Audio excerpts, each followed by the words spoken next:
Hey, what's good, my people? Welcome back to Bass Trending Gist, where we break down the news behind the news. Today, we are tackling a massive topic that has everyone confused and worried: Nigeria's economy, our national debt, and the new tax reform.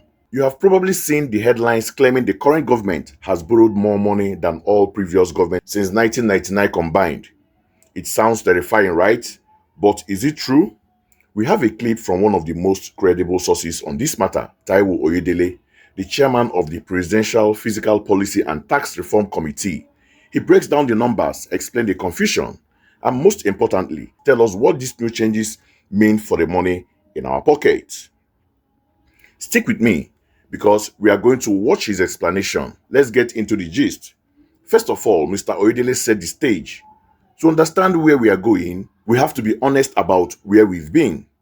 He talked about the deep-seated lack of trust and the difference between big government numbers and the reality for the average person. So pay close attention, sit back and take a watch. So that is where we're coming from. And so we've now developed this framework that will define where we go tomorrow. And that's tomorrow. It's looking bright already.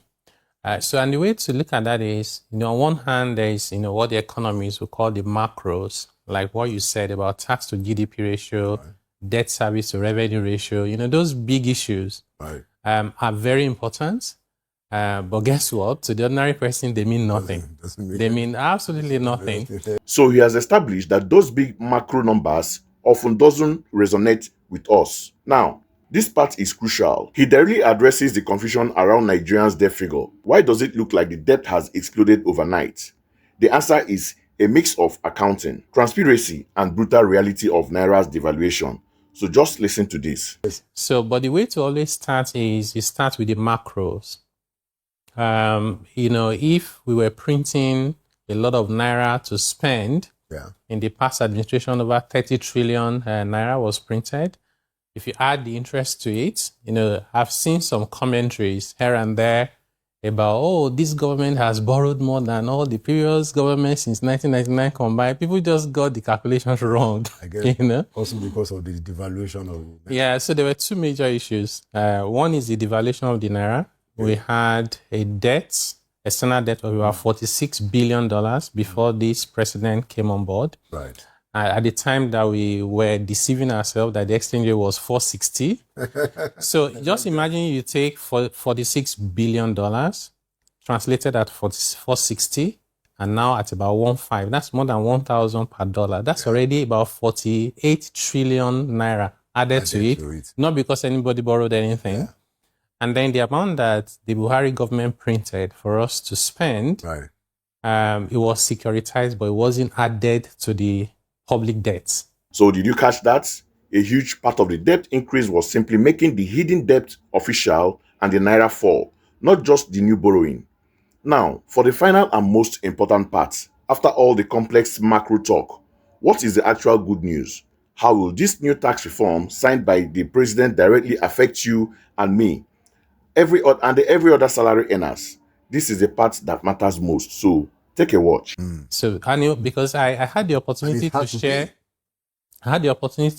a debt roundtable for West Africa under NESG. So we did all this analysis. So one of the issues we had raised was Nigeria needed to be honest in making sure their reporting is complete. You shouldn't be owing 50 and be reporting 30. So all those things were added. And that's how we now have proper reflection of our debt, but then they are blaming it on the president. Anyway, That's how it goes. Once you're a leader, you have to accept everything that they throw your way. But the point is, at that macro level, we're no longer printing money to spend. Our debt service to revenue ratio was as high as 97% in 2022. In fact, it's almost like it's unreal that in just 2 years, you brought it down from almost 100% to under 50%. Oh, it's now under 50%. Under 50%. The tax to GDP ratio was under 10% just 2 years ago. At the end of 2024, we are 13.5. I don't know of any country where they've done it so quickly like that. But all of that are macros. And here is where the good news is. These tax laws that have been signed by Mr. President, we have this 6 months for us to get ready. It's a lot of work to do in 6 months. And when that kicks in January 2026, people will now see the micro. Now, the micro is where, the ordinary person on the street, the household, the low-income earner, the small business owner, that is where they will see the real impact. So by the end of January, a low-income earner would collect their salary and the net pay would have increased, whether the employer increases salary or not. Because the taxes because were down. Because the taxes were. We've actually eliminated it for low-income earners completely. Anything below 250,000 or thereabout? Yeah, that's for a household. So because our data shows that about 2 people work in a household of 5. So as an individual, around 110,000, you will not pay any tax a month. And then if you earn about 2 million or less in a month, you see a reduction in your tax. You still pay, but it will be less. Wow. Okay. A lot to unpack. But let us break it down into real gist. Taiwo Oyedele made 3 powerful points. So the first one is the debt clarification. This is probably the clearest explanation we've heard. The idea that our debt profile suddenly looks bigger because of the Naira's devaluation and because they are now including the previously hidden waste and means borrowing from the CBN is a game changer. It is a move towards transparency. It's like you've been owing money to your family member secretly for years, and you finally decide to write it down in your official budget. You didn't just borrow the money today, we are just being honest about it now. So, while the total number is scary, it is a more honest number. Secondly, the macro and the micro reality. This is the core of our national frustration. He admits that the government is fixing things at the macro level. Debt servicing to revenue is down from a crazy 97% to below 50%, and tax to GDP is up. These are good things on paper, but for the person on the street, the micro is a disaster. So food inflation, transportation costs, electricity tariffs, these have wiped out any good feelings. And he is right. Until macro improvement translates into micro relief, the average Nigeria will remain unimpressed and angry. And the third, the promise of relief. This is the real hook. He's promising that with the new tax law, low-income earners will pay zero tax, and even those earning up to 2 million naira a month will see a tax reduction. This means more take-home pay for a person earning, say, 100,000 naira a month.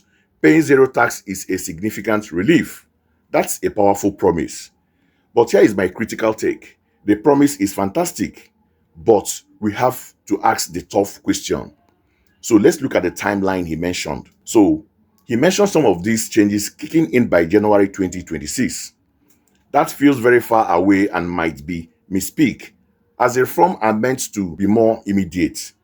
We need clarity on when we will actually see this extra cash in our bank account. Is it next month or in 2 years? The timing is everything here. So let's look at impact versus inflation. So, will the tax savings be enough? If you save like 5,000 naira in taxes, but your food bill has gone up by 30,000 naira, have you really gained anything? The government must aggressively fight inflation for these tax cuts to have any meaningful impact on our lives. Implementation. Nigeria has a graveyard of beautiful designed policies that failed at the implementation stage. Can we trust that this will be different? Will employers immediately adjust their payroll correctly? The final gist. Taiwo Oyedele has given us a masterclass in economic communication. He has been honest about the past, transparent about the present numbers, and hopeful about the future. The plan to put more money back into the pockets of low and middle income earners is the right step, but the ultimate test is whether these changes will be felt on the streets of Lagos, Kano, and Port Harcourt, and not just in the spreadsheet in Abuja. That's my take, but I really want to hear from you. What do you think about this explanation? Do you feel more hopeful, or are you still skeptical? Will a tax cut make a difference to your life right now? Drop your thoughts in the comments below. I read every single one. And if you found this breakdown useful, please do me a huge favor. Hit that like button, share this video with your friends and family, and most importantly, subscribe to Oba's Trending Gist for more deep dive. Until next time, stay informed and stay safe.